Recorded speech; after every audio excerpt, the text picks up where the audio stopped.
the bell icon on YouTube and don't miss another update. Ukraine யுத்தம் ரஷ்யாவுக்கு ஒரு வெற்றியை நோக்கி போகுதுங்கிறதுக்கு நல்ல தெளிவான சிக்னல் என்ன அப்படின்னா, இப்ப ரஷ்ய அதிபரோட முழு ஃபோக்கஸும் உக்ரைன்ல இல்ல, அமெரிக்காவுக்கு தலைவலி கொடுக்கறதா.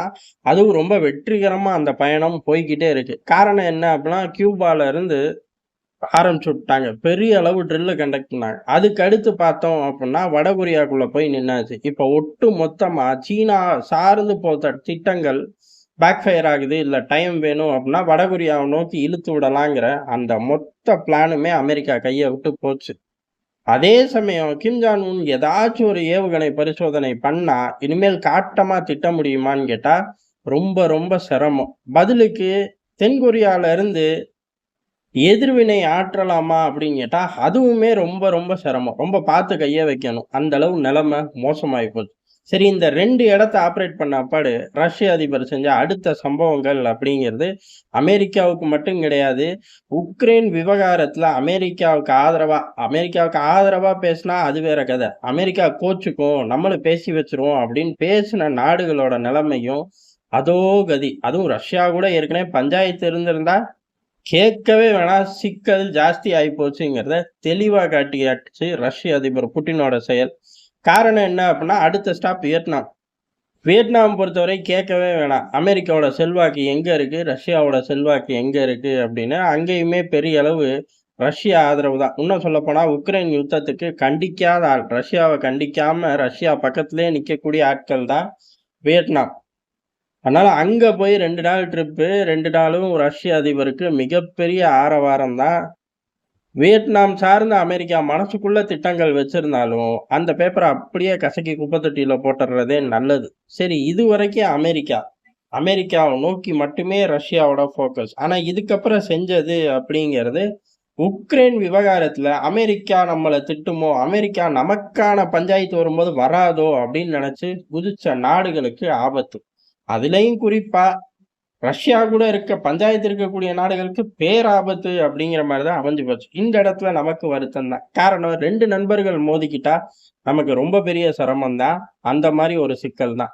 ஜப்பானுக்கு ஆப்பு வைக்கிற மாதிரி ரஷ்யா ஒரு பயிற்சி மேற்கொள்ளுது. பசிபிக் சீலையும் ஜப்பான் சீலையும் தான் அந்த பயிற்சி இப்ப நடத்த போறார்கள். அதுவும் 1-2 நாட்கள் இல்ல, 10 நாள் திட்டமிட்டு இருக்கார்கள். சுமார் 40 போர்க்கப்பல், 20 விமானங்கள், நீர்மூழ்கி கப்பலோட எண்ணிக்கைகள் அப்படிங்கிறது அவர்கள் வெளியிடவே இல்லை. அதை ரகசியமாவே வச்சுக்கிறாங்க. ஒரு மிகப்பெரிய படை அணியோட அந்த பகுதிகளில் ரஷ்யா வட்டமிட்டுக்கிட்டு இருக்கு. இப்ப எந்த நேரத்துல வட்டமிடுது அப்படின்னா, ஏறக்குறைய உக்ரைன்ல பல மடங்கு ரஷ்யாவுக்கு தேவை அப்படின்னு சொன்னாலும் அதை மீறி கியூபா பகுதிகளில் வெற்றிகரமா பயிற்சி மேற்கொள்ள முடியுது. அங்கேயுமே கணிசமான படைகளை கொண்டு போய் தான் ஒரு பயிற்சி மேற்கொண்டார்கள். அதுக்கடுத்து அங்கிருந்து நேர கிளம்பி இந்த பக்கம் வந்துட்டார்கள், ஜப்பானோட கடல் பகுதிக்கு வந்துட்டார்கள். ஜப்பானோட கடல் பகுதியில 10 நாள் பயிற்சி. கேட்கவே வேண்டாம்.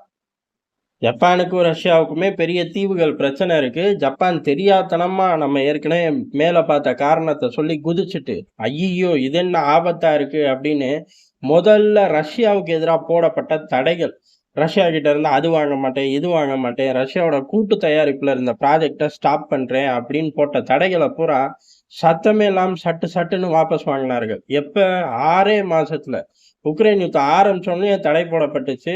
ரஷ்யாவோட ப்ராஜெக்டுகளை ஜப்பான் நிறுத்துச்சு. 6 மாசத்துலயே புத்தி வந்துருச்சு. அமெரிக்கா பின்னாடி போய் இவன் கூட மோதக்கூடாது அப்படிங்கிறனால சல்லுன்னு விலகிட்டார்கள். விலகி எல்லா தடைகளையும் நீக்கி அந்த கூட்டு ப்ராஜெக்டுகளை எல்லாம் மீண்டும் ஸ்டார்ட் பண்ணார்கள். நல்ல விஷயம்தான். நண்பர்கள் 2 பேரும் நமக்கு.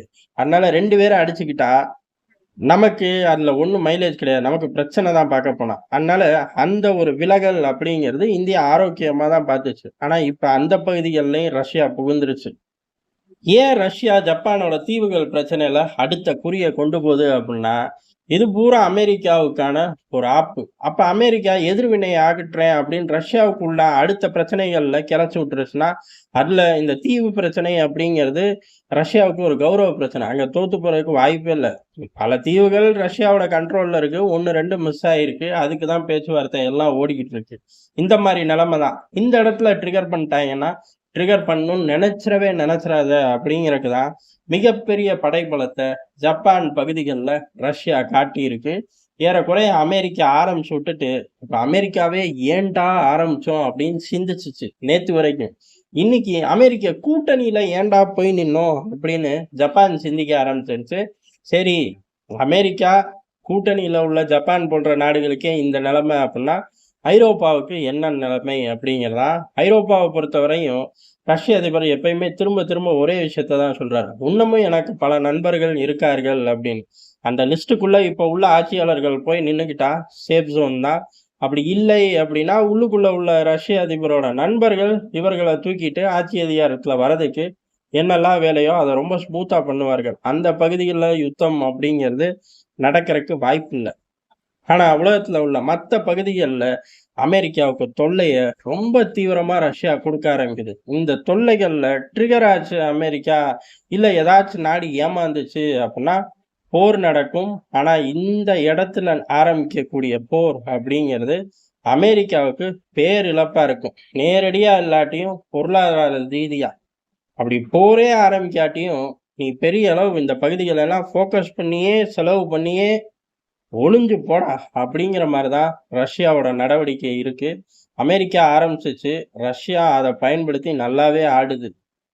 இப்படிப்பட்ட எதிர் நடவடிக்கைகள அமெரிக்காவே எதிர்பார்த்திருக்காதுங்கிறது தான் எதார்த்தமான உண்ம.